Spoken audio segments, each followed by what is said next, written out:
मुफ्ती मुजीब रहमान जा बयान जी समातला मुफ्ती मुजीब साहब जो यूट्यूब चैनल ज़रूर सब्सक्राइब कंदा। बिस्मिल्लाहिर्रहमानिर्रहीम अल्हम्दुलिल्लाहि रब्बिल आलमीन वल्आक़िबतु लिलमुत्तक़ीन वस्सलातु वस्सलामु अला अशरफिल अंबियाइ वल मुरसलीन व अला आलिहि व सहबिहि अजमाइन इला यौमिद्दीन। फ़अऊज़ु बिल्लाहि मिनश शैतानिर रजीम बिस्मिल्लाहिर रहमानिर रहीम।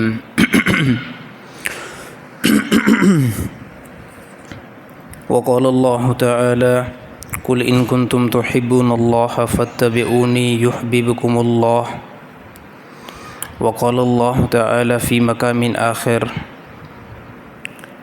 वद्दुहा वल्लैलि इज़ा सजा मा वद्दअक रब्बुक वमा क़ला वलल आख़िरतु ख़ैरुल लक मिनल ऊला वलसौफ़ युअतीक रब्बुक फ़तरज़ा अलम यजिदक यतीमन फ़आवा ववजदक ज़ाल्लन फ़हदा ववजदक आइलन फ़अग़ना फ़अम्मल यतीम फ़ला तक़हर वअम्मस्साइल फ़ला तन्हर वअम्मा बिनिअमति रब्बिक फ़हद्दिस।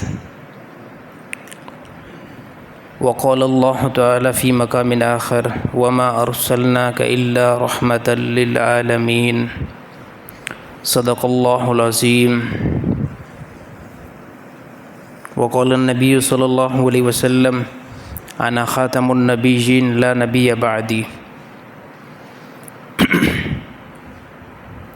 सदक़ल्लाहुल अज़ीम व सदक़हुन नबियुल करीम व अला आलिहि व सहबिहि अजमाइन इला यौमिद्दीन। अल्लाहुम्मा सल्लि अला मुहम्मद व अला आलि मुहम्मद कमा सल्लैता अला इब्राहीम व अला आलि इब्राहीम इन्नका हमीदुम मजीद। अल्लाहुम्मा बारिक अला मुहम्मद व अला आलि मुहम्मद कमा बारकता अला इब्राहीम व अला आलि इब्राहीम इन्नका हमीदुम मजीद। मैं मोहतरम मोज़िन दोस्तों, अल्लाह रब्बुल इज़्ज़त जा एहसान थे अॼु अल्लाह ताला तव्हां असांखे पंहिंजे घर में अचण जी तौफ़ीक़ अता फ़रमाई ऐं पूरी काइनात अल्लाह जे कंट्रोल में आहे ऐं दुनिया जे अंदरि जेको कुझु हली रहियो आहे हे अल्लाह ताला जे अमर सां ऐं अल्लाह ताला जी कुदरत सां सारो निज़ाम हली रहियो आहे। अल्लाह रब्बुल इज़्ज़त मुख़्तसिर वक़्त लाइ तव्हां असांखे दुनिया जी तरफ़ मोकिलियो आहे।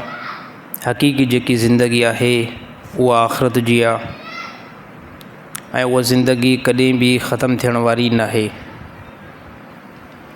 उन ज़िंदगी खे तमामु वॾो बक़ाए ऐं उहा ई ज़िंदगी इंसान जे लाइ यकीनी ऐं हक़ीक़ी ज़िंदगी आहे। उन ज़िंदगी खे बणाइण जे लाइ अल्लाह ताला तव्हां असांखे मोकिलण खां पहिरियां 1,24,000 पैगम्बरनि खे दुनिया जी तरफ़ मबऊस फ़रमायो ऐं इन खां बाद में उन पैगम्बरनि खे अल्लाह ताला पंहिंजे तरफ़ मोटायो।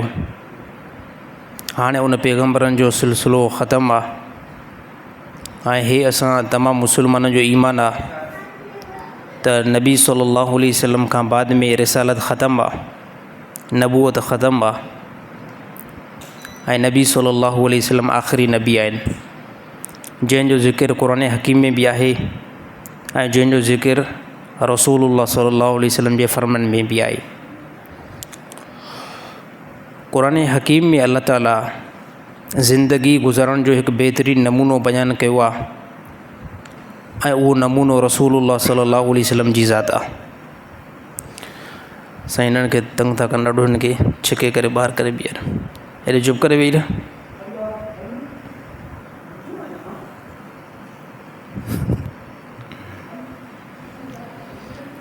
त अल्लाह ताला असांजी ज़िंदगियुनि जो इस्लाह जेको आहे रसूलुल्लाह सल्लल्लाहु अलैहि वसल्लम जी ज़ात सां बनायो आहे ऐं अल्लाह ताला हिन दुनिया जी तरफ़ नबी सल्लल्लाहु अलैहि वसल्लम जे अचण सां दुनिया जे अंदरि हिकु नूर जेको आहे रोशनी जो फैलिजी वियो। नबी सल्लल्लाहु अलैहि वसल्लम जो दुनिया में अचणु इहो दुनिया जे लाइ बि रहमत आहे ऐं दुनिया जे इंसाननि जे लाइ हिकु तमामु वॾो एज़ाज़ु आहे। रबीउल अव्वल महीने जे अंदरि नबी सल्लल्लाहु अलैहि वसल्लम जी आमद आहे। पोइ तारीख़ जे अंदरि इख़्तिलाफ़ पायो वञे थो।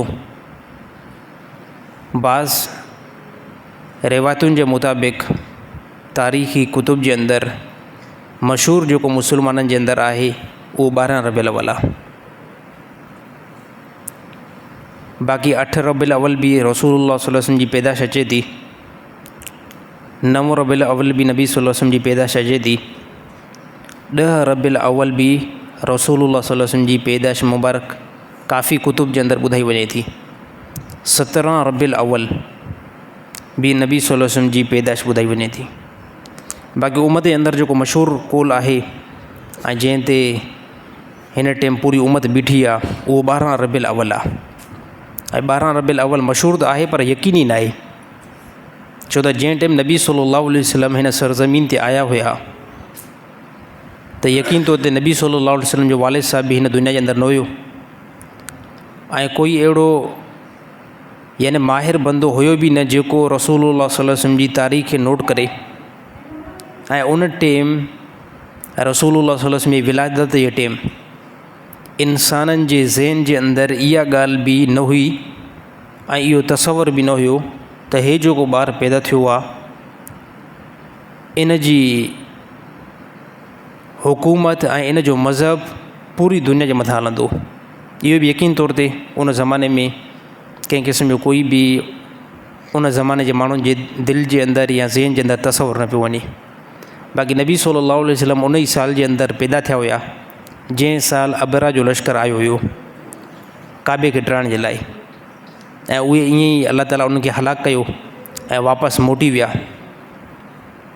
ऐं पोइ नबी सल्लल्लाहु अलैहि वसल्लम जो कुझु अरसे खां बाद में नबी सल्लल्लाहु अलैहि वसल्लम जी पैदाश थी। ऐं यकीन तौर ते तमामु ईमान वारनि जे लाइ, तमामु मुसलमाननि जे लाइ, तमामु ईमान वारनि जे लाइ ऐं तमामु मुसलमाननि जे लाइ नबी जी दुनिया जे अंदरि अचणु ख़ुशी जो बाइस आहे। मां सम्झां थो दुनिया जे अंदरि वॾे में वॾो जेको असांजे लाइ अज़ीम ॾींहुं आहे ऐं वॾे में वॾो जेको फ़ोक़ियत वारो ॾींहुं आहे उहो नबी सल्लल्लाहु अलैहि वसल्लम जो हिन दुनिया जे अंदरि अचणु आहे।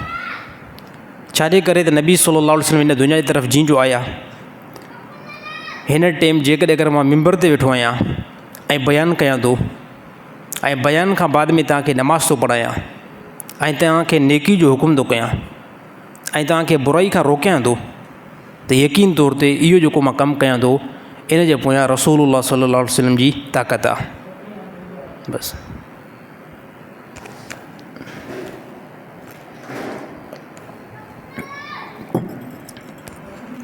छाजे करे त इन तमामु भलाइनि जो हुकुम जेको आहे असांखे रसूलुल्लाह सल्लल्लाहु अलैहि वसल्लम जी ज़ात ॾिनो आहे। नबी सल्लल्लाहु अलैहि वसल्लम जो अचणु पूरी उम्मत लाइ रहमत आहे ऐं पूरे काइनात जे इंसान जे लाइ वॾी जेकी शफ़क़त आहे।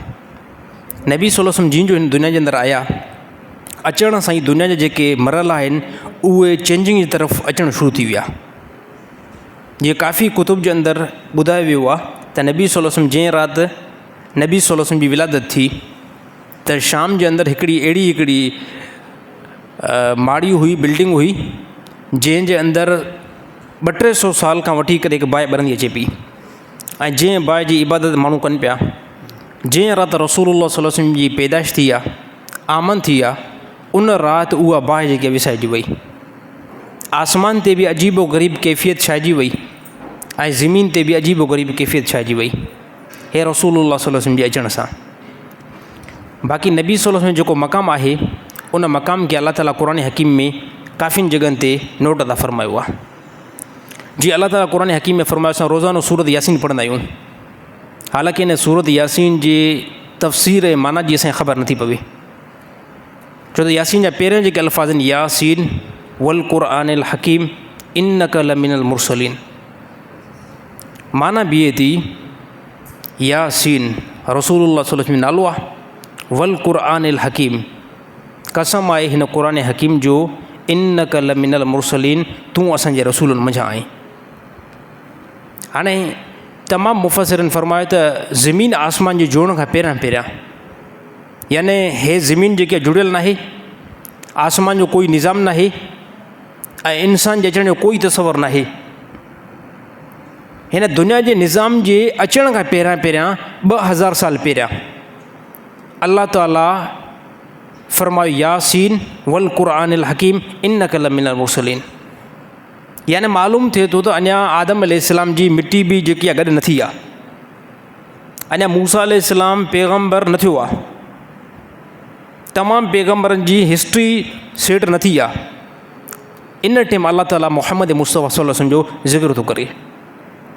याने मालूम थिए थो त अल्लाह ताला तमामु पैगम्बर अल्लाह खे महबूब आहिनि, पर सभिनी खां ज़्यादा में ज़्यादा जनाब मुहम्मद मुस्तफ़ा सल्लल्लाहु अलैहि वसल्लम अल्लाह खे ज़्यादा महबूब आहिनि।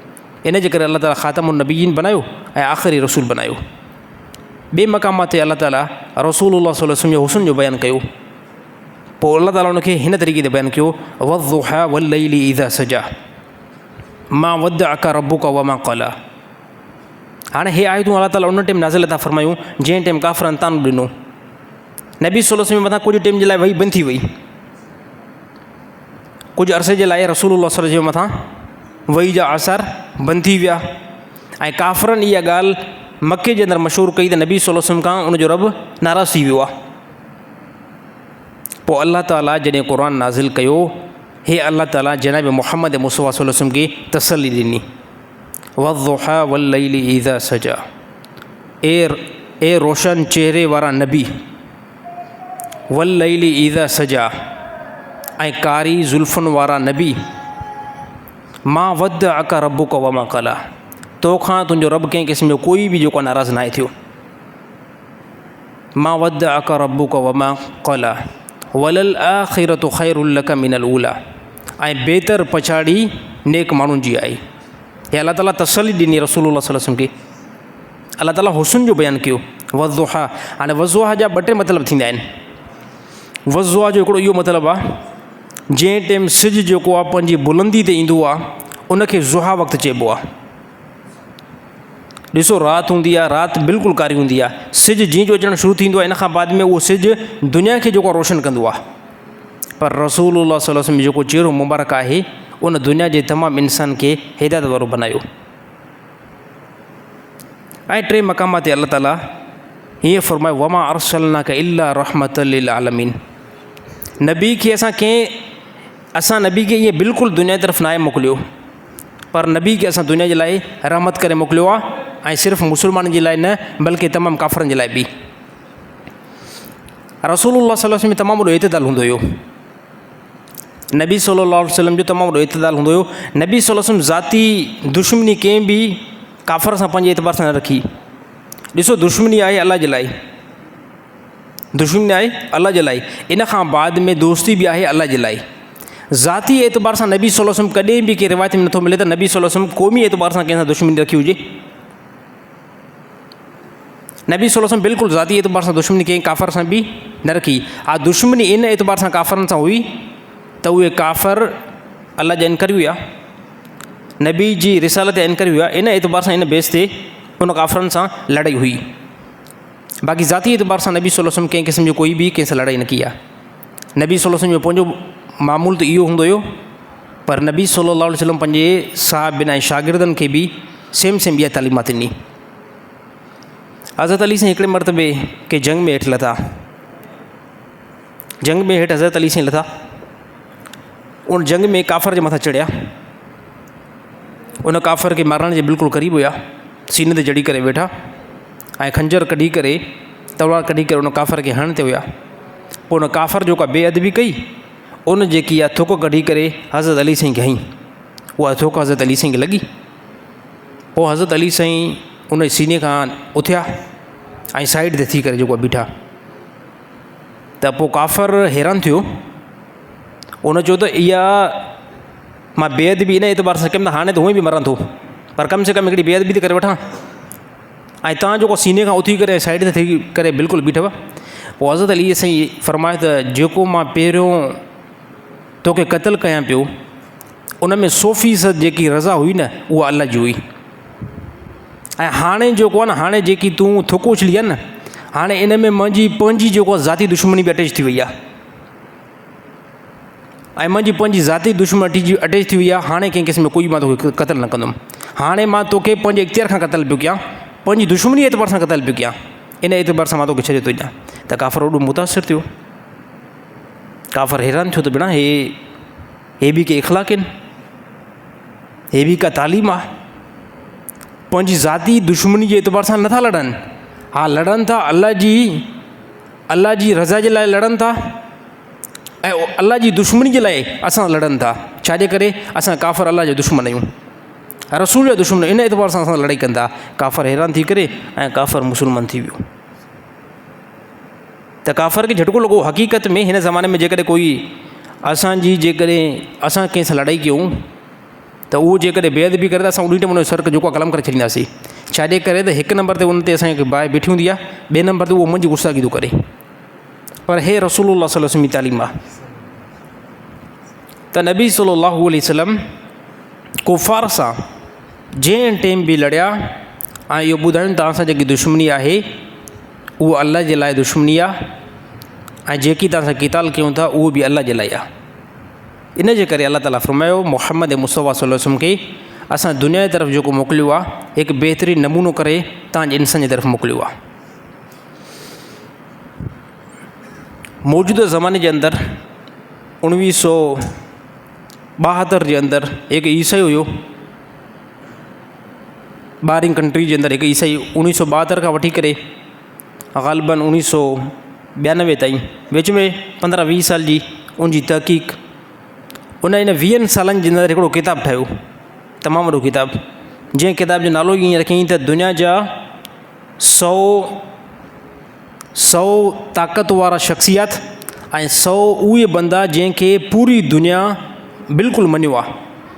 उन लिस्ट ठाही बिल्कुलु, उन में नालो लिखियईं त हुन एतदाल खां कमु हो त उन ईसाई, हालांकि हो त ईसाई हो न, हो पंहिंजे मज़हब खे फॉलो करण जी कोशिशि करे न, पर हुन इहा ॻाल्हि कई त न मां पूरी तहक़ीक़ात वरिती आहे, पूरी रिसर्च कई आहे त दुनिया जे अंदरि जेके 100 शख़्सियात हुया, 100 बंदा हुया, त उन्हनि जी जेकी मां हिस्ट्री ठाही आहे। पोइ ईसाई ॾिसो, ईसाई हुजण खां बावजूदु ईसाई मज़हब खे उहो फॉलो करे पियो, त सभ खां पहिरियों नालो कंहिंजो ॾेई आहे? ईसा अलैहिस्सलाम जो ॾेई आहे न। ईसा अलैहिस्सलाम छॾे करे त हो ईसाई आहे, ईसा अलैहिस्सलाम जे मथां उनजो ईमान आहे। त सभ खां पहिरियां फस्ट नंबर ते उन नालो ॾिनो हज़रत मुहम्मद सल्लल्लाहु अलैहि वसल्लम। पोइ उनखां तहक़ीक़ात पुछा कई वई त कहिड़े एतबार सां तूं जेको आहे सभ खां पहिरियां नबी सल्लल्लाहु अलैहि वसल्लम जो नालो ॾिनो आहे? त हुन इहा ॻाल्हि कई त मां रिसर्च शुरू कयमि। ईसा अलैहिस्सलाम जेको आहे उहो अल्लाह जो नबी आहे ऐं इन खां बाद में ईसा अलैहिस्सलाम मज़हब ते वॾो कमु कयो आहे, अल्लाह ताला जी तौहीद ते ऐं अहिड़ी तरह माण्हुनि खे अक़ीदो सेखारण में, मुर्दनि खे ज़िंदा करण में, यानी मज़हबी जेको कमु आहे ईसा अलैहिस्सलाम जो तमामु घणो आहे। बाक़ी जॾहिं मां मुहम्मद सल्लल्लाहु अलैहि वसल्लम खे ॾिठुमि त पोइ उन टाइम मूंखे नबी सल्लल्लाहु अलैहि वसल्लम जी तमामु तालीमात खां इहो मिलियो त नबी सल्लल्लाहु अलैहि वसल्लम मज़हब जे एतबार सां कमु कयो आहे, यानी ॿुधाईं त अल्लाह अकेलो आहे, अल्लाह खां सवाइ कोई बि न आहे, ऐं तमामु बहितर तालीमात बि पंहिंजे साहिबनि खे ॾिनई। उन सां गॾोगॾु उन नबी जेको आहे हिन दुनिया जे निज़ाम जंहिंखे असां चऊं पॉलिटिक्स या सियासत, इन नबी इन ते बि जेको आहे तमामु वॾो कमु कयो आहे। ॾिसो नबी सल्लल्लाहु अलैहि वसल्लम जॾहिं मदीने खां आया ऐं मक्का जे मथां जॾहिं मक्का फ़तह थियो, इन फ़तह मां मुराद ईअं आहे त मक्का जी जेकी हुकूमत आहे न उहा नबी सल्लल्लाहु अलैहि वसल्लम जे कंट्रोल में अची वई। मदीने में विया, मदीने जी हुकूमत नबी सल्लल्लाहु अलैहि वसल्लम जे कंट्रोल में अची वई। त नबी सल्लल्लाहु अलैहि वसल्लम हिकु नंबर ते इस्लाम त सेखारनि पिया, मज़हब त सेखारनि पिया, पर इन सां गॾोगॾु दुनिया जो निज़ाम बि सेखारनि पिया। त दुनिया जो निज़ाम, दुनिया जी सियासत, उनखे नबी सल्लल्लाहु अलैहि वसल्लम इंतिहा दर्जे ते वॾो फॉलो कयो आहे। हिन ज़माने में काफ़ी जेके मौलवी आहिनि न, काफ़ी माण्हू आहिनि जेके चवंदा यार मौलवी छो सियासत में आहिनि, मौलवियुनि जो कमु जेको आहे कहिड़ो आहे सियासत में, त हे इन जो नंढो अकुलु आहे। ॾिसो निज़ाम खे जेको जोड़ींदी आहे न, हिते मां जेकॾहिं मस्जिद में वेठो आहियां त मुंहिंजी वधि में वधि मस्जिद ताईं हलंदी, मुंहिंजी ॿार कंहिं इदारे में न हलंदी यार, मुंहिंजी ॿार इदारे में कोई बि न ॿुधंदो। त मौलवी जेके अगरि हुकूमत में चवंदा, सियासत में चवंदा, हे इंतिहाई ज़रूरी आहे। हुकूमत ऐं जेको सियासत आहे न, इहो मुल्क जो वॾो हिकिड़ो पावर आहे, मुल्क जो वॾो हिकिड़ो निज़ाम आहे। इन निज़ाम जे अंदरि असुली जेको हक़ आहे अहल इल्म खे आहे। हे हाणे असांजे ज़माने में जेको आहे को फॉलो कयो थो वञे त यार हिकु ॾाढ़ी कटियल वारो जाहिल माण्हू जेको आहे वज़ीर आज़म थिए ऐं बादशाह थिए। पहिरियों सभ खां पहिरियां जेकॾहिं असां इस्लाम जी हिस्ट्री खे चेक था कयूं न, इस्लाम खे असां मालूम था जेकॾहिं कयूं न, त पोइ असांखे नज़र थो अचे त मुसलमाननि मुल्कनि जे अंदरि अहल इल्म खां कोई वॾो हाकिम न पियो थिए। ॾिसो नबी सल्लल्लाहु अलैहि वसल्लम दुनिया खां जींजो विया न, नबी सल्लल्लाहु अलैहि वसल्लम दुनिया खां विया त पोइ नबी सल्लल्लाहु अलैहि वसल्लम जी जॻह ते अबू बकर सिद्दीक़ आंदो वियो। ऐं अबू बकर सिद्दीक़ पाण फौरी तौरु इहा ॻाल्हि न कई त मूंखे जेको आहे तव्हां वज़ीर आज़म या अहिड़ी तरह मूंखे जेको तव्हां बादशाह जेको डिक्लेयर कयो। हज़रत अबू बकर सिद्दीक़ जी बिल्कुलु इहा तमन्ना न हुई, बल्कि कंहिंजी साहबा जो तमामु वॾो मशवरो थियो। इन टाइम माण्हू बेवकूफ़ आहिनि, जाहिल आहिनि, जेके चवंदा न अबू बकर सिद्दीक़ फौरी तौरु पाण ई सीट वरिती हुई। तव्हांजी खोपड़ी ख़राबु आहे, तव्हां यानी मेंटल केस हो, मेंटल केस, हिनखे असां मेंटल केस चऊं। अबू बकर सिद्दीक़ जेकॾहिं पाण चवनि त साहबा न कनि। नबी सल्लल्लाहु अलैहि वसल्लम खां बाद में मुस्लमान जो ख़लीफ़ो साहबा न बणाइना, जेकॾहिं अबू बकर सिद्दीक़ चवनि, बल्कि साहबा जो इजमा थियो। साहबा जे इजमा सां गॾोगॾु हज़रत अली साईं जो बि इजमा थियो। ऐं इंतिहाई ज़रूरी आहे मुस्लमाननि जो हिकिड़ो ख़लीफ़ो हुजणु खपे।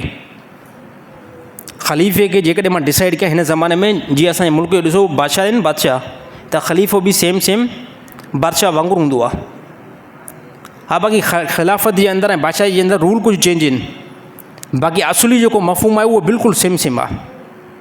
अबू बकर सिद्दीक़ खां बाद में हज़रत उमर रज़ी अल्लाह ताला अन्हु खे साहिबनि जो मशवरो करे ऐं मिंबर ते विहारियो, पोइ उस्मान साईं खे, पोइ हज़रत अली साईं खे, पोइ 6 महीननि ताईं इमाम हसन वेठा, पोइ अमीर माविया रज़ी अल्लाह ताला अन्हु वेठा। यानी मालूम थिए थो त मुस्लमान जेकॾहिं कंहिं कंट्री में रहनि था, मुस्लमान कंहिं खिते में रहनि था, उते हुकूमत जेकॾहिं मुस्लमाननि जी आहे त पोइ तमामु पब्लिक जे मथां लाज़िम आहे त उनखे पंहिंजो हाकिम जेको बनाइनि उहो अहल इल्म खे बनाइनि। हिन टाइम काफ़ी माण्हू चवंदा साईं चोरियूं धाड़ा हे हो काफ़ी कम वधी विया आहिनि। हे इन एतबार सां ज़्यादा इहे कम वधी विया आहिनि त मुस्लमान इस्लामी कंट्री में रहो था, हिते जेके क़ानून हलनि था उहे इस्लाम मुवाफ़िक़ नथा हलनि। ऐं नबी सल्लल्लाहु अलैहि वसल्लम जो इहो मक़सदु हो जंहिंखे दुनिया तरफ़ खणी आया हुया। नबी सल्लल्लाहु अलैहि वसल्लम सिर्फ़ु इन मक़सद ते हिकु जॻह ते न बीठा हुया त तव्हां नमाज़ पढ़ो, रोज़ा रखो ऐं हज कयो।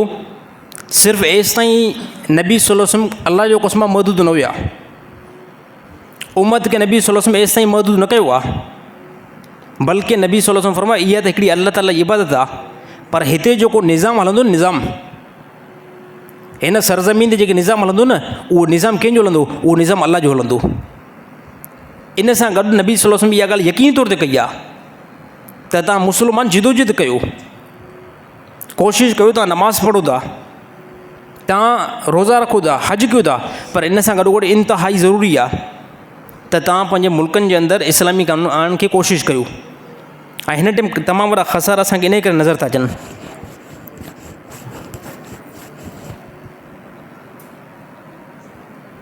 क़ुर जे क़ानून खे असां जॾहिं फॉलो करणु छॾे ॾिनोसीं न, त पोइ दुनिया जे अंदरि इहे ख़सारा अचणु शुरू थी वेंदा, नुक़सान अचणु शुरू थी वेंदा। त नबी सल्लल्लाहु अलैहि वसल्लम जो हिकिड़ो मक़सदु हुयो त हे इंसान जेके आहिनि अल्लाह सां तालुक़ बनाइनि ऐं हिन सरज़मीन ते जेको निज़ाम अचे उहो निज़ाम अल्लाह जो अचे, फ़ैसिलो अल्लाह जो अचे। हिन टाइम असांजा फ़ैसिला बि काफ़ी शरीयत खां ख़िलाफ़ु वेंदा आहिनि, ऐं जेको फ़ैसिलो शरीयत खां ऐं क़ुर खां ख़िलाफ़ु वियो त मुस्लमान उन जे अंदरि सुकून न ॾिसंदो, मुस्लमान उन जे अंदरि राहत न ॾिसंदो। उहो ॿुधायो वियो न, हिकिड़ी रिवायत में आयो त हिकिड़ो शख़्स जेको आहे रसूलुल्लाह सल्लल्लाहु अलैहि वसल्लम ज़माने में हुयो त यानी हुयो मुनाफ़िक़, त पोइ हुन जेको आहे हिकिड़ो फ़ैसिलो करायो, रसूलुल्लाह सल्लल्लाहु अलैहि वसल्लम खां हुन फ़ैसिलो करायो। उन फ़ैसिले में मुस्लमान खे अची वियो, जेको ज़ाहिरी तौर में मुस्लमान हुयो, हालांकि मुस्लमान जो हे कमु न आहे, ज़ाहिरी तौर में मुस्लमान, यानी उनखे असां मुनाफ़िक़ चई सघूं था। नबी सल्लल्लाहु अलैहि वसल्लम हुन फ़ैसिलो करायो, काफ़र सां हुनजो जो मामिलो हुयो, त नबी सल्लल्लाहु अलैहि वसल्लम फ़ैसिलो जेको ॾिनो काफ़र जे हक़ में ॾिनो। यानी मालूम थिए थो नबी जेको एतदाल कनि, अदुल कनि था न, उहो सिर्फ़ु जेको आहे पंहिंजे मज़हब सां नथा कनि, पूरी दुनिया सां जेको अदुल था कनि। त नबी सल्लल्लाहु अलैहि वसल्लम फ़ैसिलो काफ़र जे हक़ में ॾिनो। ऐं हक़ीक़त में उहो फ़ैसिलो काफ़र जे हक़ में वञे पियो। इन खां बाद में उहो तमामु वॾो चकर बकर लॻाए करे ऐं आयो हज़रत उमर रज़ी अल्लाह ताला वटि, चई फ़ैसिलो जेको साईं तव्हां कयो त काफ़र पहिरियों इन ॻाल्हि जो आगाह कयो हज़रत उमर रज़ी अल्लाह ताला खे त पहिरियों फ़ैसिलो नबी सल्लल्लाहु अलैहि वसल्लम करे चुका आहिनि, पहिरियों फ़ैसिलो नबी सल्लल्लाहु अलैहि वसल्लम करे चुका आहिनि। त पोइ हज़रत उमर रज़ी अल्लाह ताला उनखे क़तल करे छॾियो। इन बेइज़्ज़त ॾिसो साहिब शरीयत मौजूदु आहे, नबी सल्लल्लाहु अलैहि वसल्लम जे ज़माने जे अंदरि नबी सल्लल्लाहु अलैहि वसल्लम मौजूदु आहिनि त कंहिं साहबी खे हिमत न पई थिए त फ़तवा जेको लॉन्च कनि। हा, जंहिं जॻहनि ते नबी सल्लल्लाहु अलैहि वसल्लम कंहिं साहिबिन खे मुक़ररु करे छॾियो, यानी कूफ़े जे तरफ़ या मिस्र जे तरफ़ या शाम जे तरफ़ अगरि को साहबी विया न त उते त उहे साहबी फ़तवा ॾियनि पिया नबी सल्लल्लाहु अलैहि वसल्लम जे ॿुधायल तालीम जे मुताबिक़। बाक़ी नबी सल्लल्लाहु अलैहि वसल्लम जे इर्द गिर्द में साहबिन खे बिल्कुलु हिमत न थींदी हुई त नबी जी मौजूदगी में साहबा जेको मसइला ॿुधाईंदा वतन। त नबी सल्लल्लाहु अलैहि वसल्लम हिकिड़ो निज़ाम असांखे ॿुधायो आहे, तालीम नबी सल्लल्लाहु अलैहि वसल्लम असांखे ॾिनी आहे। उन तालीम खे असां मुस्लमान खणी करे हलूं, उन तालीम खे खणी करे हलंदासीं, अल्लाह ताला दुनिया बि बनाईंदो ऐं आख़िरत बि बनाईंदो। ऐं जेकॾहिं उन तालीम खे असां छॾे ॾिनोसीं त नाकाम मुस्लमान थी वेंदो उन टाइम ई।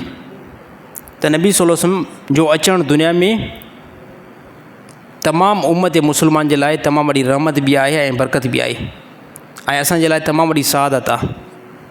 ऐं हे रबिउल अव्वल जेको महीनो आहे, हिन में काफ़ी जेको माण्हुनि जो कुझु इख़्तिलाफ़ हूंदो आहे न, त यार छॾियो हे मीलाद जेको नथा मल्हाइनि। ॾिसो सभिनी मामलनि खे साइड ते कयो, पर हिकिड़ी असांखे ख़ुशी इंतिहा दर्जे जी थींदी आहे, पोइ बि इंतिहा दर्जे जी असांखे ख़ुशी थींदी आहे। उहा कहिड़ी बेस थींदी आहे त यार केतिरो बि खणी इख़्तिलाफ़ हुजे, केतिरो बि इख़्तिलाफ़ हुजे, त हिकिड़ी ॻाल्हि त यकीन आहे इन महीने जे अंदरि नबी सल्लल्लाहु अलैहि वसल्लम जी पैदाइश यकीनी आहे। बाक़ी हाणे ख़ुशी असांखे कहिड़े एतबार सां मल्हाइणी आहे त ख़ुशी उन यकीन तौर ते असां उन एतबार सां मल्हाईंदासीं जंहिं ते साहबा जे इजमा खे असां ॾिसंदासीं। असां हर हिकु कौल फेल जे अंदरि साहबा खे फॉलो कंदासीं। बाक़ी हिन ज़माने में कोई बि जेकॾहिं नबी सल्लल्लाहु अलैहि वसल्लम जी आमद जे करे काफ़ी तव्हां माण्हू ॾिठा हूंदा जेके यानी डांस ऐं झुमरियूं लॻाइनि था, त मां ॿुधाइणु चाहियां थो त हे रसूलुल्लाह सल्लल्लाहु अलैहि वसल्लम तरीक़े खे तव्हां फॉलो नथा कयो। नबी सल्लल्लाहु अलैहि वसल्लम बिल्कुलु इन शइ जी तालीमात न ॾिनी आहे त तव्हां जेको मुंहिंजी आमद ते डांस कंदा वतो, हा डांस कंदा वतो, या औरतूं अॼुकल्ह त असांजो माहौल इंतिहाई दर्जे जो ख़राबु थी वियो आहे।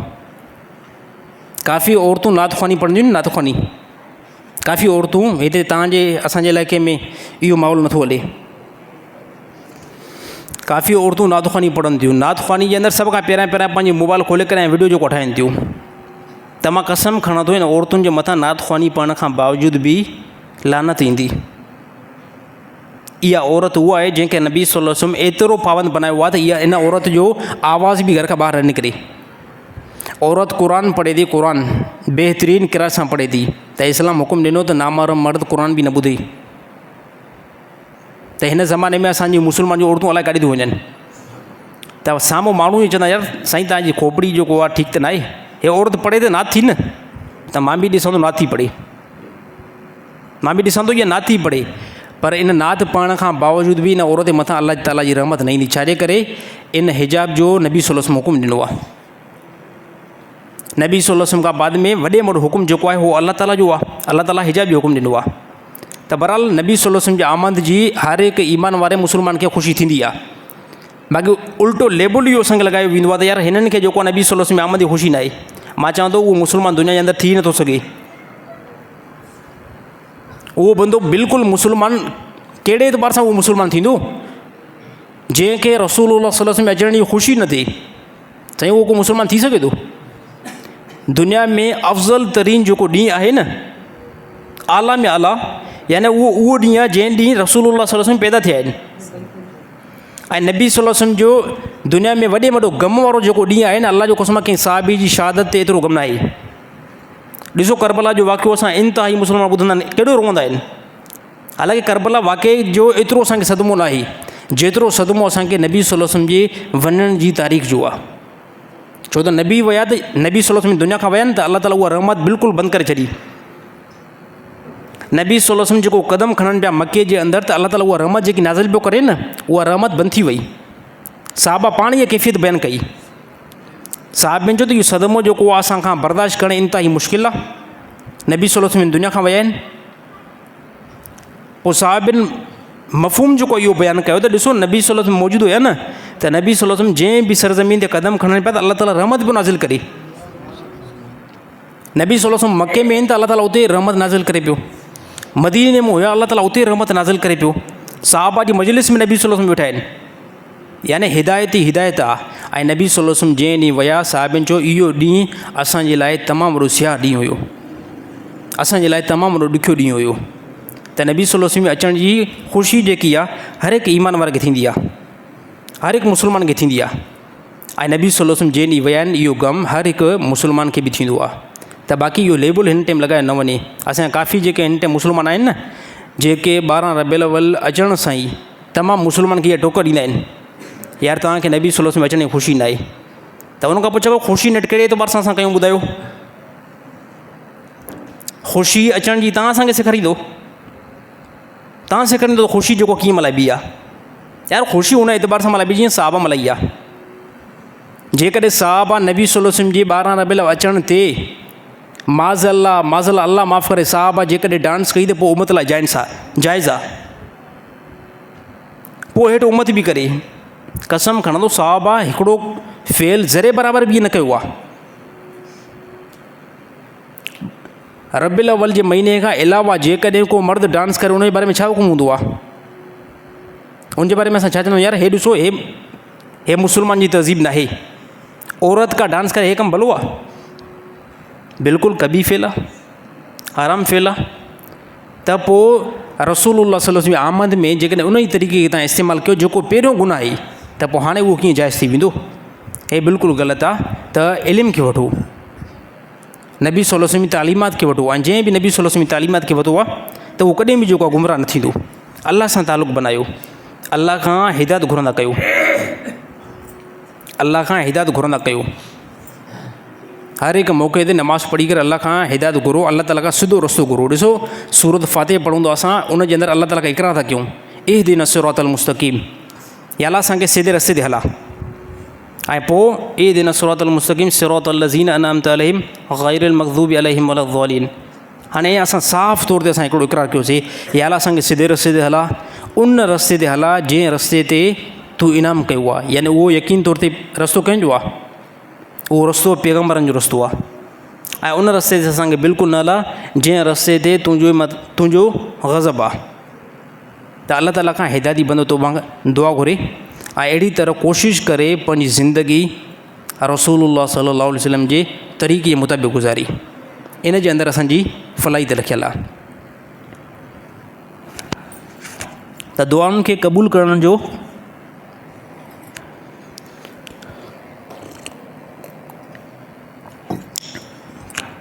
दुआ जेकी इख़लास सां घुरी वेंदी आहे अल्लाह ताला उनखे क़बूलु कंदो आहे।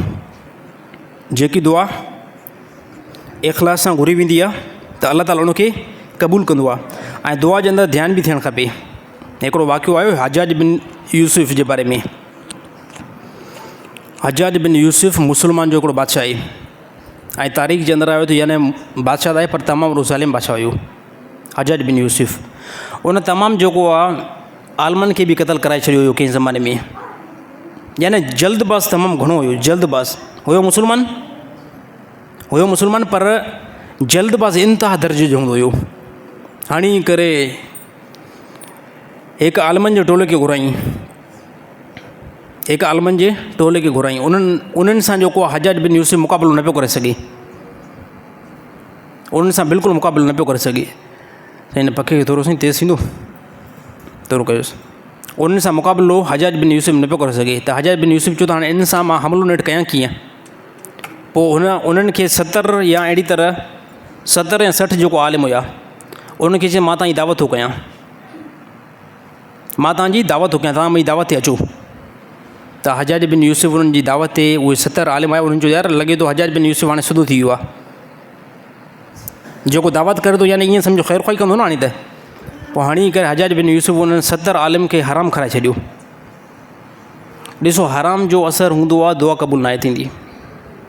हराम जो उहो 70 जेके आलिम हुया न उहे अहिड़ा आलिम हुया जंहिंजी दुआ घुरनि फौरी तौरु क़बूल। त हजाज बिन यूसुफ़ उन्हनि खे घुराए करे ऐं 70 खे ई हराम खाराए छॾियो। जिन जो खाराईंदे इन खां बाद में हाणे हजाज बिन यूसुफ मानी खाई करे पोइ हाणे छा कंदा, काफ़ी टाइम गुज़री वियो। हजाज बिन यूसुफ चयो मां तव्हांखे कुटाईंदुमि, मां तव्हांखे माराईंदुमि। त उन्हनि जो तव्हांखे ख़बर न आहे त पहिरियों बि असांजे मारण जो तूं इरादो कयो, असां तो कईसीं बददुआ। हजाज बिन यूसुफ खे चयूं बददुआ कईसीं, उन बददुआ तोखे असरु ॾेखारियो न ॾेखारियो।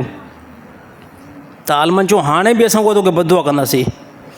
त हजाज बिन यूसुफ जो हाणे तव्हांखे मोकल आहे, हाणे तव्हांखे मोकल आहे, हाणे तव्हां बददुआ करे ॾेखारियो।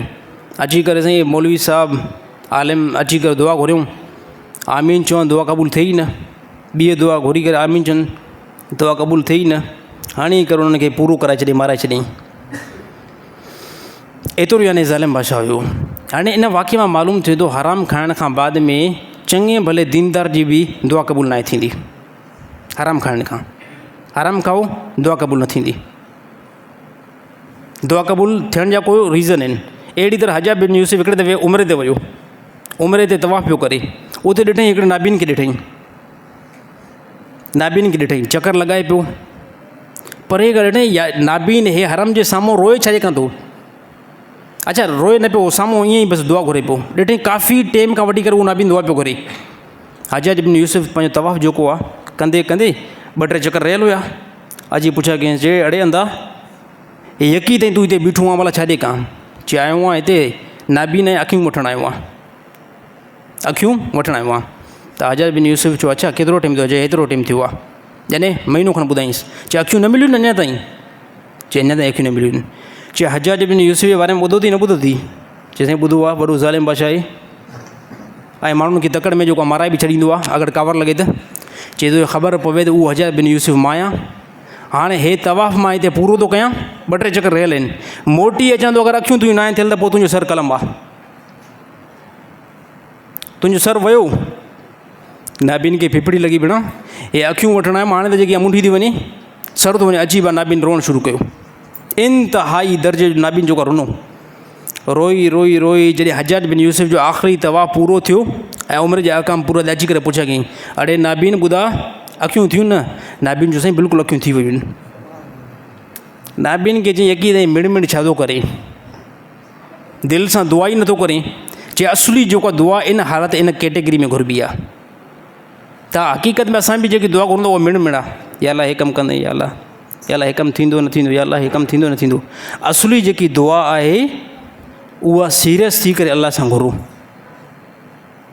अलाह ताला यकीन तौर ते क़बूल कंदो। जीअं हजाज बिन यूसुफ जे ज़माने में अलाह ताला नाबीन खे अखियूं ॾेई छॾियूं। ॾिसो इहा आहे फ़िकिर, इहा छा आहे, इहा आहे फ़िकिर। इहा फ़िकिर जेकॾहिं असां मुस्लमान कंदासीं अलाह ताला असांजूं दुआऊं क़बूल कंदो। दुआ क़बूल जे लाइ हलाल जो हुजणु ज़रूरी आहे, हलाल इंतिहाई ज़रूरी आहे। हर हिकु इबादत कयो, उन इबादत जे अंदरि इख़लास इंतिहाई ज़रूरी आहे। नमाज़ पढ़ो था, नमाज़ पढ़ो था, हे असांजा काफ़ी मुस्लमान नमाज़ पढ़ंदा आहिनि। अगरि कोई मूंखे मां अलाह अकबर करे नमाज़ में बीठुमि, पर कोई मूंखे जमायत ते ॾिसो थो ऐं साईं नमाज़ थो पढ़े, मां ॾिसां साईं खे कीअं थो नमाज़ पढ़े, साईं कीअं थो नमाज़ पढ़े। कोई अगरि ॾिसंदो न मूंखे यार हे मूंखे फिलाणो जमायत ॾिसे थो, पोइ मां पंहिंजो रुकू जेको आहे चङी तरह कंदुमि, सजदा जेको आराम सां कंदुमि, हा नमाज़ आहिस्ते आहिस्ते पढ़ंदुमि। छाजे करे त फिलाणो बंदो मूंखे ॾिसे थो। हे शिरक अमल आहे। इहा नमाज़ जेकी आहे इहा तव्हां अलाह लाइ नथा पढ़ो, पोइ तव्हां इन बंदे लाइ पढ़ो था। साईं मुजीब रहमान साईं मूंखे ॾिसो थो, मां नमाज़ खे जेको ठाहे पढ़ां, मां नमाज़ खे आहिस्ते आहिस्ते पढ़ां। त नमाज़ जंहिं टाइम पढ़ो था इन टाइम दुनिया जी तरफ़ ख़्यालु हुजणु न खपे। नमाज़ पढ़ां थो मां अलाह जाॾो आहियां, माण्हू मूंखे ॾिसंदा, मां नमाज़ थो पढ़ां न, माण्हू मूंखे ॾिसंदा, उन ई हालत में नमाज़ पढ़ो जीअं अमूमन नमाज़ पढ़ंदा आहियो। नमाज़ खे पोइ ठाहिण जी कोशिशि न कयो, यार साईं ॾिसे त वाक़ई रुकू जेको आहे मां 2 मिंट जो कयां थो, सजदा मां 3 मिंट कयां थो। यानी इबादत जे अंदरि इख़लास हुजे। नमाज़ पढ़ो, ज़िकिर कयो, क़ुर जी तिलावत कयो। यानी ॾेखा अगरि थी वियो न, ॾेखा त फिलाणो मुंहिंजो दोस्त ॾिसे थो मां नमाज़ थो पढ़ां, त सर हे जेकी तूं नमाज़ पढ़ी आहे न, इहा तूं पंहिंजे दोस्त लाइ पढ़ी आहे, हे नमाज़ अल्लाह लाइ न पढ़ी आहे। इंतिहाई मुस्लमाननि जे अंदरि बुरी हिन टाइम ख़सलत तव्हांखे ॿुधायां, मुस्लमाननि जे अंदरि इंतिहाई बुरी ख़सलत। उहा कहिड़ी? मुस्लमान तमामु वॾी रक़म ख़र्च करे जेके वञनि था उमिरे ते वञनि था, हज ते वञनि था, उते साईं पहुचण सां ई असांजा मुस्लमान तवाफ़ कंप्लीट न थियो आहे, उन टाइम मोबाइल हथ में आहे ऐं पूरे तवाफ़ जी जेको आहे वीडियो भरिजे थी, पाण भरनि था, घणा त पाण भरनि था पंहिंजे हथ सां ई। तवाफ़ कंप्लीट न थियो आहे, तवाफ़ में हलनि था ऐं पंहिंजी मोबाइल पाण जेको आहे वीडियो वठंदा वठनि था, सफ़ा मरवा ते दौड़ कनि था।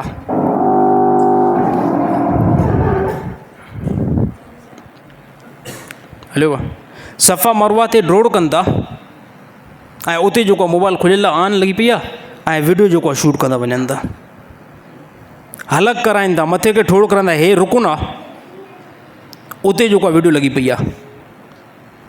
मस्जिद नबवी में वञनि था, उते जेको आहे वीडियो लॻी पई आहे। त हे जेके आहिनि हे साफ़ तौर ते हे ॾेखा अमल आहे, हे साफ़ तौर ते ॾेखा अमल आहे। ॿिए कंहिं तव्हांजी वीडियो वरिती, तव्हां उनखे चयो बि न, पोइ कंहिं क़िस्म में कोई बि टेंशन न आई, पर पंहिंजी वीडियो पाण उते तयारु करण सां मां ॾाढो बहितरीनु तवाफ़ पाड़े वारनि खे ख़बर पए त साईं बि जेको उमिरि ते आयो आहे, साईं बि जेको आहे सफ़ा मरवा ते दौड़ करे थो। अलाह जो क़सम आहे वॾो ख़तरनाक अमल आहे। ज़ालिमो 2.5 लख रुपया भरियो अथव न, 2.5 लख रुपया, 2.5 लख इन जे लाइ भरिया अथव त फ़ोटू उते वञी करे कढायां। 2.5 लख पैसा सोला था अचनि हिन टाइम। 15 ॾींहं कारोबार खे छॾे ॾिनो, 20 ॾींहं कारोबार खे छॾे ॾिनो, 20 ॾींहं पंहिंजे बचनि खे छॾे ॾिनो, छाजे लाइ? फ़ोटू जे लाइ। इहे फ़ोटू त पोइ तूं हिते बि कढाए सघें पियो। छा चवंदा माण्हू चवंदा वाह साईं वाह, उमिरि ते वियो साईं, माशाअल्लाह माशाअल्लाह। माण्हुनि जी सिर्फ़ु वाह वाह मिलंदी, असुली जेको मक़सदु आहे अल्लाह जी रज़ा, अल्लाह जी रहमत हासिलु न थींदी तव्हांखे। इन करे काफ़ी असांजा दोस्त साल में 6 उमिरा पढ़ी था अचनि, असरु कंहिं क़िस्म जो कोई न आहे।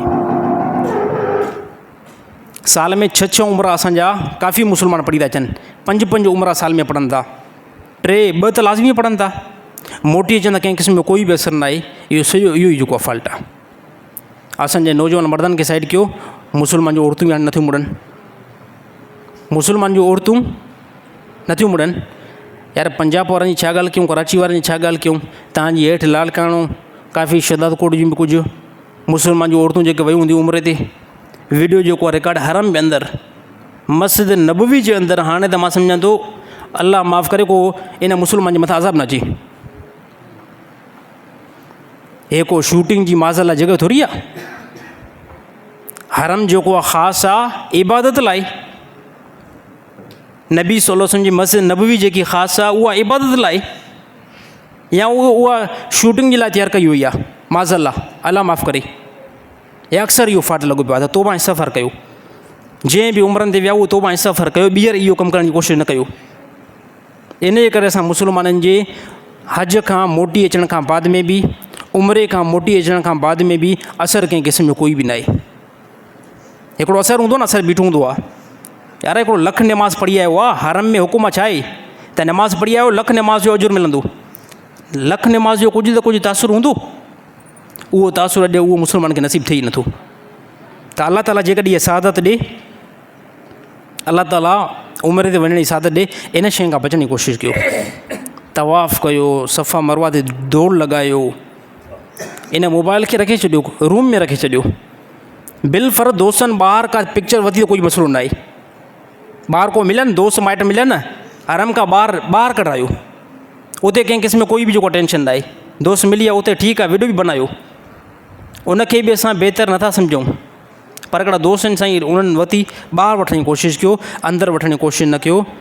इन जे करे तव्हांजी इबादत जे अंदरि, तव्हांजे उमिरि जे अंदरि, तव्हांजे हज जे अंदरि एतिरो तासुर नथो थिए। अल्लाह ताला तमामु मुस्लमान खे सम्झ नसीब था फ़रमाए। टाइम घणो ठीकु आहे।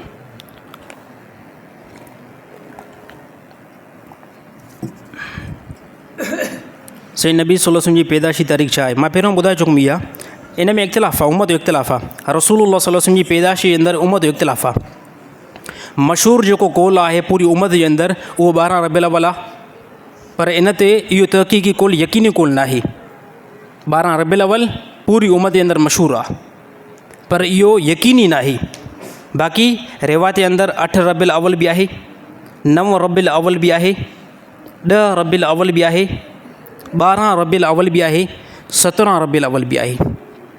हिकिड़ी ॻाल्हि कन्फर्म आहे त रसूलुल्लाह सल्लल्लाहु अलैहि वसल्लम जी पैदाश जेकी थी आहे उहा हिन रबिउल अव्वल बरकत वारे महीने में थी आहे।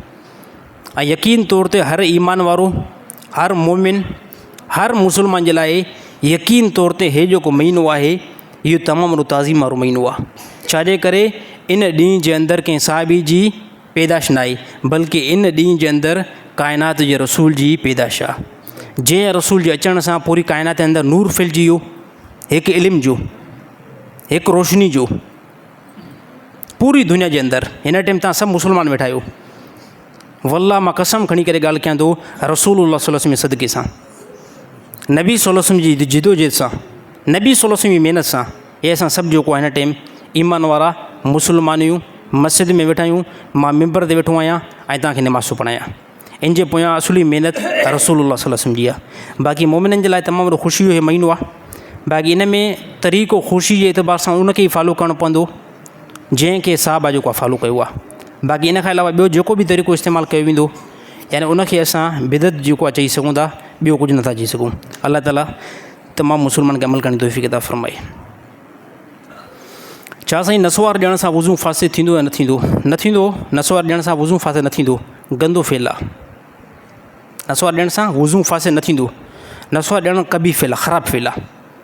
उन माण्हू जे मुंहं में बदबू थींदी इंता, त बिल फ़र्ज़ कोई नसवारी माण्हू आहे न, त उहो नसवार पहिरियों ॿाहिरि उछले करे चङी तरह वात खे जेको आहे बुर्श हणी करे पोइ मस्जिद में अचे। मस्जिद पाकाई वारो माहौल आहे। हुकुम इहो आहे त मस्जिद में बसर आहे, बसर या लहसन थूम जे बारे में बहरहाल अहादीस में इन शइ जो को हुकुम आहे त इहो खाई करे मस्जिद में न अचो। उनजो रीज़न बयानु कयो इन करे त इन खाइण खां बाद में यानी मुंहं में हिकिड़ी अजीब व ग़रीब कैफ़ियत बू महसूसु थींदी आहे, जंहिंजे करे फ़रिश्तनि खे तकलीफ़ थींदी आहे, नमाज़िन खे बि जेको तकलीफ़ थींदी आहे। साईं हाणे बसर में वधीक बदबू या नसवार में? न साईं, नसवार में वधीक आहे, बसर में कॾहिं आहे? सवाल ईंदो हाफ़िज़। ठीकु आहे। बसर में किथे आहे वधीक बदबू? नसवार में वधीक आहे? नसवार में वधीक न आहे साईं। साईं हिकिड़े पासे बसर खे रखियो वञे, ॿिए पासे नसवार खे रखियो वञे, त बुरी चीज़ कहिड़ी आहे? नसवार बुरी चीज़ आहे न। त जेको बि अगरि कंहिं में बि इहो फॉल्ट आहे त उहो छॾण जी कोशिशि करे। इहो नसवार जेको आहे कबी फेल आहे, काफ़िनि माण्हुनि खे किरबी न। यकीन कयो मां त तबियत जो इंतिहाई जेको नाज़ुक आहियां। कोई दोस्त अगरि बिलफ़र्ज़ हर कंहिं जा दोस्त बि हूंदा आहिनि, असांजा बि दोस्त आहिनि, अगरि कंहिंखे सिगरेट जी दोस्त जी आदत आहे न, त उनजे गिलास में मां पाणी न आहियां पीअंदो। तबियत मुंहिंजी मैच बिल्कुलु न आहे थींदी, मूंखे इंतिहाई वरी किरबी ईंदी आहे। बिलफ़र्ज़ कोई नसवारी आहे त उहो पाणी हराम न थींदो आहे, मां हराम जो हुकुम नथो लॻायां, पर हिकिड़ी तबियत खे छा कंदो? को नसवारी आहे उनजे गिलास में मूंखे, यानी ईअं सम्झो हिकिड़े पासे ज़र हुयो न, ॿिए पासे इहो नसवारी वारो गिलास हुयो, मां उन में पीअंदुमि। तबियत आहे त इहे उहे शयूं जंहिंखां बंदो नफ़रत कंदो आहे। त नसवार ॾियण सां वज़ू जेको आहे फासिद नाहे थींदो, सिगरेट पीअण सां बि वज़ू जेको आहे फासिद नाहे थींदो। बाक़ी जेकॾहिं वज़ू जी हालत में इहो तव्हां कमु कयो आहे त मुंहं खे चङी तरह साफ़ु करे ऐं पोइ जेको आहे मस्जिद में नमाज़ लाइ अचो। ॿी हिकिड़ी ॻाल्हि कंदुमि, नसवारी हज़रात जेके आहिनि उनखे हिकिड़ो मां पैगाम ॾियणु चाहियां थो। हिकिड़ी नसवारी माण्हुनि में वॾी बुरी आदत आहे, बुरी। अलाह कंदो हिन असांजी जमात में कोई बि न हूंदो अहिड़ो, इनशाला कोई बि न हूंदो। हिकिड़ी वॾी बुरी जेको आहे आदत आहे नसवारनि में। उहे कीअं त उहो नसवारी मस्जिद में ईंदा, नसवार वात में लॻल हूंदी, वज़ू खाने ते वेहंदा, त उहो नसवार वारो चणो कढी करे वज़ू खाने में अंदरि उछलींदा ऐं हाणे पोइ वज़ू कंदा। हे 2-3 ॾींहं खां वठी करे इहो जेको चणो आहे इहो पूरो हफ़्तो हेठि पियो हूंदो आहे, इहो ॻरंदो बि न आहे। वल्लाह मां कसम खणी ॻाल्हि कयां थो, अलाए केतिरनि जमायतुनि खे उल्टी ईंदी आहे, उल्टी किरब ईंदी आहे। त हे बुरो, बिल्कुलु बुरो जेको आहे हे कमु आहे। ॾिसो नसवार जो जेकॾहिं फॉल्ट आहे इनखे ॿाहिरि उछले करे अचो यार। हे मस्जिद जे वज़ू खाने में जेको तव्हां उछलियो था न, हिन मां वॾी यानी किरब ईंदी आहे, वज़ू ते दिलि न कढंदी आहे। काफ़िनि दोस्तनि खे चई कोई न सघंदो आहे, तव्हां नथा चओ त इनशाला मां तव्हांजो हिते रबर बीठो न मां ॻाल्हायां थो न, चई कोई बि न सघंदो यार। केरु हाणे हिन जमायत खे चए, पर उन जमायतुनि खे नालो बि कंहिंजो बि मेंशन नथा कयूं, नालो कंहिंजो खणूं बि नथा। पर इहो जेको आहे कंहिं बि मस्जिद में, हे त मां पंहिंजी मस्जिद ॻाल्हि कयां हिते, पर तव्हां पूरी कंट्री में, पूरी दुनिया में काथे बि अगरि मस्जिद में विया हो नसवारी बंदो आहे त वज़ू खाने में इहा बिल्कुलु इहा ख़शर न कंदो करे त उन में नसवार जो हिकिड़ो चणो उछले करे ऐं पोइ उते वज़ू करे, उहो निकिरंदो ई न आहे जेसिताईं मोज़न साहिब उनखे चङी तरह धोई न, उहो बीठो हूंदो आहे बिल्कुलु। त इनशाअल्लाह दोस्तनि खे नसीहत कंदासीं न साईं। हिते कोई बि अहिड़ो साथी न आहे वेठो, पर मां उहो उन्हनि साथियुनि खे ॿुधाइणु चाहियां थो जंहिंमें इहा ख़सलत आहे। अलाह ताला उन्हनि खे सम्झ नसीब अता फ़रमाए। छंद साईं न कयो। नबी सल्लल्लाहु अलैहि वसल्लम खे ख़्वाब में ॾिसण जो को वज़ीफ़ो ॿुधायो। ॾिसो, सभ खां पहिरियां नबी सल्लल्लाहु अलैहि वसल्लम खे ख़्वाब में ॾिसण जी जेकी सादत आहे हर हिकु ईमान वारे जी इहा तमन्ना आहे। हर हिकु कोई बि मुस्लमान न हूंदो जेको चवे त मां नबी सल्लल्लाहु अलैहि वसल्लम खे ख़्वाब में न ॾिसां। हर हिक खे तमन्ना इहा हूंदी आहे। सभ खां पहिरियां नबी सल्लल्लाहु अलैहि वसल्लम खे ख़्वाब में ॾिसण जो जेको तरीक़ो आहे उहो इहो इस्तेमालु कयो वेंदो, गुनाहनि खां जेको तव्हां बचण जी कोशिशि कयो, गिला न कयो, गीबत न कयो, हराम न खाओ, बदनज़री न कयो, ऐं राति जो सुम्हण जे टाइम दुरूद शरीफ़ कसरत सां पढ़ो। दुरूद शरीफ़ कसरत सां पढ़ो, इंशाअल्लाह तव्हांखे रसूलुल्लाह सल्लल्लाहु अलैहि वसल्लम जी ज़ियारत थी वेंदी। इहो ई तरीक़ो आहे, गुनाहनि खां बचो, मासियत खां बचंदो, गुनाहनि खां बचंदो, ख़ुदि ब ख़ुदि जेको आहे तव्हांखे फ़िक्र आहे त अलाह ताला तव्हांखे यकीन तौर ते नबी सल्लल्लाहु अलैहि वसल्लम जी ज़ियारत कराईंदो। साईं नमाज़ में साईं मां नमाज़ पढ़ंदो आहियां, अक्सर बुरा ख़्यालात ईंदा आहिनि ऐं मां उन लाइ ॾाढो परेशान थींदो आहियां। ॿुधाए चुको आहियां अॻ में, नमाज़ में जेकॾहिं बुरा ख़्यालात अचनि था, बदनज़री न कयो, मोबाइल खे ग़लति इस्तेमालु न कयो, मोबाइल खे ग़लति इस्तेमालु न कयो, बदनज़री न कयो, नमाज़ में बुरा ख़्यालात न ईंदा। अगरि अचनि था इहो कमु हटंदो बि न, इन जे लाइ नमाज़ खे न छॾिणो। इहे ख़्यालात ईंदा रहंदा साईं, कंहिं क़िस्म जो कोई टेंशन न आहे, इन खां तव्हां बची नथा सघो, तव्हां महज़ मजबूर आहियो। ख़्यालात जेको आहे इंसान जे कंट्रोल खां ॿाहिरि आहिनि। हिकु ख़्यालात ॿियो विसविस आहे। काफ़ी साथी ॿुधनि साईं मूंखे अजीबो ग़रीब इस्लाम जे मुतलिक़ विसविस ईंदा आहिनि, उन बारे में मां छा कयां, उन बारे में मां छा कयां, त कंहिं क़िस्म जो कोई बि उन बारे में टेंशन न आहे। ॾिसो, विसविस जेके ईंदा आहिनि उहे इख़्तियार खां ॿाहिरि ईंदा आहिनि। उन जे लाइ बंदो महज़ जेको आहे मजबूर आहे, उनखे उन विसविसनि खे असांजी दिलि जेको आहे तस्लीम न आहे कंदी। इहा दिलि तस्लीम नथी करे, इहा हिकिड़ी ईमान जी वॾी में वॾी निशानी आहे। अलाह ताला अमल करण जी तौफ़ीक़ अता फ़रमाए। साईं, पंहिंजे रिश्तेदारनि मां अगरि औरतुनि मां सोट या मासात सां हथु मिलाए सघूं था, न अगरि नथा मिलायूं त पोइ माइट नाराज़ थियनि था। भले नाराज़ थियनि, कंहिं क़िस्म में कोई टेंशन न आहे। सोट ऐं मासात खे हथु न ॾिनी ऐं माइट जेको आहे नाराज़ थी वेंदा। ख़ुदा जा बंदा, हिते माइट नाराज़ थींदा न, हिते माइटनि खे राज़ी कंदे होॾे अलाह नाराज़ थींदो, होॾे अलाह जो रसूल नाराज़ थींदो। हे असां में काफ़ी जेको आहे काफ़ियुनि औरतुनि बि इहा ॻाल्हि कई त असांजे माइटनि में बि अजीबो ग़रीब जेको सिस्टम आहे, असांजे ख़ानदान में अजीबो ग़रीब सिस्टम आहे। अगरि जेकॾहिं असां पंहिंजे सोटनि ऐं मासातनि मर्दनि खे हथु न ॾियूं न त असांखे वॾो टोकींदा आहिनि। औरतुनि ॻाल्हि कई, छो त मूंखे फेस टू फेस मूंखे कंहिं औरतुनि ॻाल्हि न ॿुधाई, पर इहा ॻाल्हि मूंखे ख़बर पहुती त साईं हे असांजो सुवालु आहे। असां जेकॾहिं अगरि माइट या मासात जेके बि मर्द नौजवान आहिनि न, उन्हनि खे असां औरतूं हथु न ॾींदियूं त पोइ असांखे अजीब ग़रीब जेको आहे एतिराज़ु कंदा आहिनि त हिन औरतुनि खे छा थियो आहे, छॾे करे सोट ऐं मासातनि खे हथु नथियूं ॾियनि। त सोट मासातनि खे हथु तव्हांखे छो ॾियनि यार? इस्लाम में हिकिड़ी हदि बयानु थियल आहे त सोट औरत लाइ नामहरम आहे, इन सां औरत जो इन सां निकाह थी सघे थो। मासात नामहरम आहे, इन सां निकाह थी सघे थो। त इहा औरत उनखे हथु न मिलाए, सलाम बि न करे कंहिं क़िस्म जो कोई बि। जेके रिश्ता हलाल आहिनि सिर्फ़ु उन्हनि सां जेको सलाम कलाम जेको थी सघे थो, सलाम दुआ। बाक़ी मर्द जेको आहे पंहिंजी सोटनि खे ऐं मासातनि खे बि हथु ॾियण जी कोशिशि न कनि, हराम आहे बिल्कुलु। ऐं सेम औरतूं बि जेको आहे इन शयुनि जी पाबंदी कनि। माइट नाराज़ थियनि न, भले थियनि, या दुनिया में कोई अहिड़ो बंदो आहे जेके तव्हां सां सभु राज़ी थियनि, न थींदा। इस्लाम ते हलो, अलाह ताला जे अहकाम ते यादि हिकिड़ी ॻाल्हि कजो, अलाह ताला जे अहकाम ते हलो। दोस्त नाराज़ थियनि, माइट नाराज़ थियनि, हा तव्हांजा पड़ोसी नाराज़ थियनि, अलाह जो कसम ख़ुशी सां चओ त वञी करे नाराज़ थियो, अलाह जे अहकाम खे कंहिं क़िस्म जो कोई बि मां न छॾींदुमि। हलो दफ़ा थी वञो।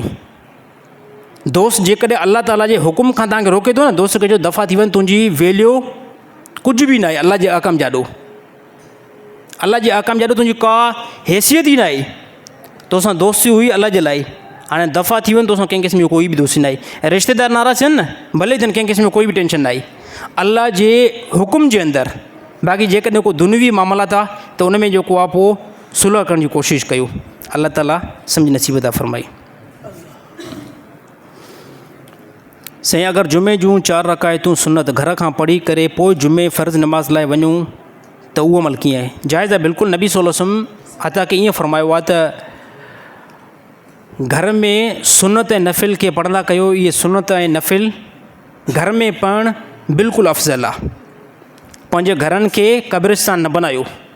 ऐं पोइ फरमायूं त पंहिंजे घरनि जे अंदरि नवाफ़िल ऐं सुनत जेको आहे पढ़ंदा कयो। कोई बंदो घर खां 4 रकातूं सुनत जेके हाणे असां पढ़ूं था न, इहो घर खां पढ़ी करे पोइ आयो, बिल्कुलु जाइज़ आहे, कंहिं क़िस्म जो कोई बि टेंशन न आहे।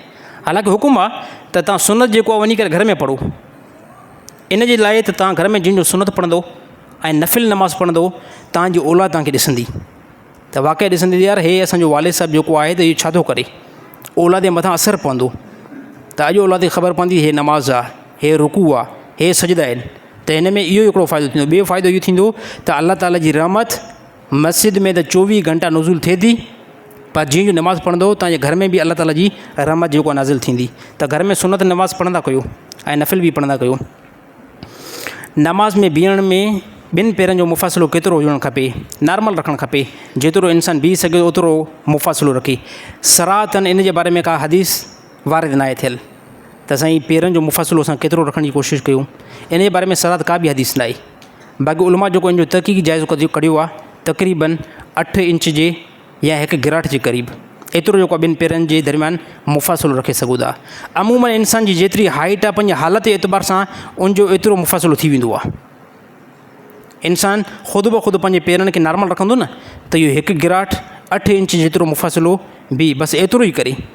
बाक़ी पंहिंजे पेरनि खे ईअं सम्झो हिकिड़ो पेर हिन फ़रासी ते ऐं ॿियो पेर हिन फ़रासी ते रखण जी कोशिशि न करे। इहे काफ़ी अहले हदीस दोस्त कंदा आहिनि, यार चए सफ़ा पेरनि खे खोले करे हीअं करे बीहो। त इन जे बारे में का रसूलुल्लाह सल्लल्लाहु अलैहि वसल्लम जी रिवायत मौजूदु न आहे। अल्लाह ताला अमल करणी तौफ़ीक़ अता फ़रमाए।